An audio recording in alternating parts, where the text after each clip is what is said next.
Hello agents, welcome to another video in Division 2. Now before we get started, simply because this video is completely and utterly inspired by him, I need to do yet another shout out to DJTickle. Again, notice me senpai. Now in all seriousness, this guy is a god. He has recently started one-shotting his way through most of the bosses in the raid, if not all of them. He posts all of his videos on YouTube. Seriously, just check him out. He's also on Twitch over at twitch.com/DJTickle. He also has a YouTube channel which I'll be leaving in the description below along with his Twitch. Do go check him out. I would say immediately, but I kind of want the view for my video first. Anyway, this rather neatly brings me to the build which I am showcasing. Not too long ago, DJTickle posted his typical aces build that he runs in the raid. 4-piece aces, 2-piece rowdies, little bit of common sense and a hell of a lot of damage. Now for those that don't know, all the 4-piece aces gives you is it allows you to apply all of your dead man hand, I believe it is called. The buffs that aces provides you to your teammates as well as raid friends, party raid members. So if you're like me and you play solo like 99% of the time, the 4-piece is kind of worthless. So what do you do where you would normally put your 4th aces piece? Well, have I got some news for you. Now annoyingly, just to get this out of the way, aces is typically pretty darn squishy. You generally work around having the pristine example chest which has prime vigilante, which as long as you don't take damage for 4 seconds, this is like a 30% damage buff. Pretty handy on a sniper build, especially for that first shot when you'll know you're going to get that 30% damage buff. Now typically in a lot of these raid or previously what were raid armor sets, you would swap out the backpack as well because you can get a lot of attributes and talents on the backpack. This sadly is not typically the case with rowdies, so you generally swap out the gloves so you can at least try and get up to what was the max of 12% but is now the max of 13% marksman rifle damage on gloves obviously. So what this then translates to is something along the lines of this. That was literally 4 shots and I'm averaging roughly near enough 2 million damage per second. Why am I highlighting this? Well, DJ has a very optimized build. I've got something that is semi thrown together, semi put a bit of work and effort into.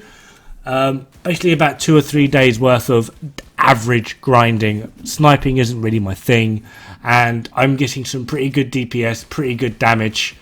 You know, it's worthwhile if you are wanting to go for some form of sniper build while offering a little bit of support. Aces is a good way to go in general. However, for solo play, it is still also a very, very legitimate way to go. And just in case you want those huge numbers, don't forget to pick up the Nemesis, where with this build, well with what I'm using, you average about 3.5 million a headshot, and if you are lucky enough to get aces, well, that's where the fun begins. And this is where the one-shotting of raid bosses comes in handy, as you will generally see on this one.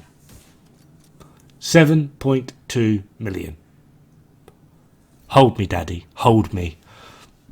Now as you can see here, I am using the SVD and Nemesis, which means I am double dipping into the same ammo pool. 3-piece aces and 3-piece rowdies. And what we are going to be trying to work around is a decent chunk of critical hit chance, a decent chunk of damage to elites, but mostly headshot damage, since you want those juicy headshots. But just in case you miss the head at least, you are still going to be working on that lovely critical hit chance that hopefully you have built up a decent amount. But don't forget to at least put in your survivability.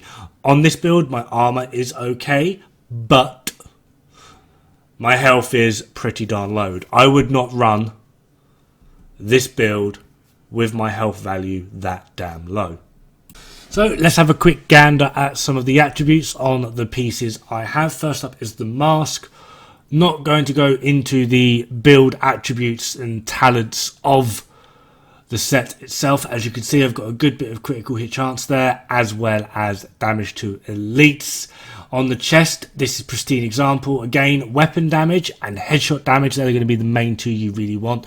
If you can't really get one of them, at least make sure you get some health, maybe. On the holster, I'm missing a mod.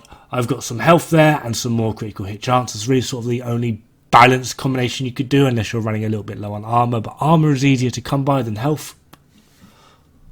And while I mong it and try and find a good mod, what you're really sort of looking for is weapon damage, marksman rifle damage, or headshot damage. A combination of those general things will serve you quite well. And like I said, health and critical hit chance on the holster is generally the way to go. For my backpack, I've only just got this for making the video, so it's not optimized at all. I got a bit of vitality in there, which I thought was great, some weapon damage and some armor, which I might swap around for some health. And I've actually tried to go for efficient, because I actually quite liked it, to be perfectly honest, because as a sniper, when you do get hit, you get hit hard. Having efficient just allowed me to sort of keep myself alive that a little bit more consistently.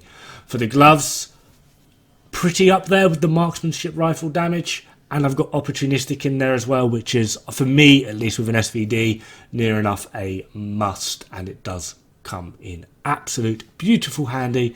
And then for the knees, I am just simply running a little bit more crit hit chance with some more damage mods.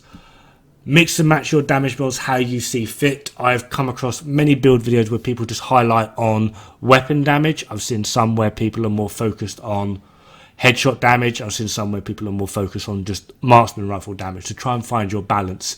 Now for your sidearm, what I really like is double duty, because as long as the weapon is empty when you reload it, 20% of that is not taken from your ammo pool, and being that you're double dipping, it comes in handy.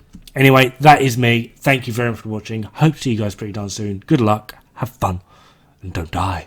It's bad for the health.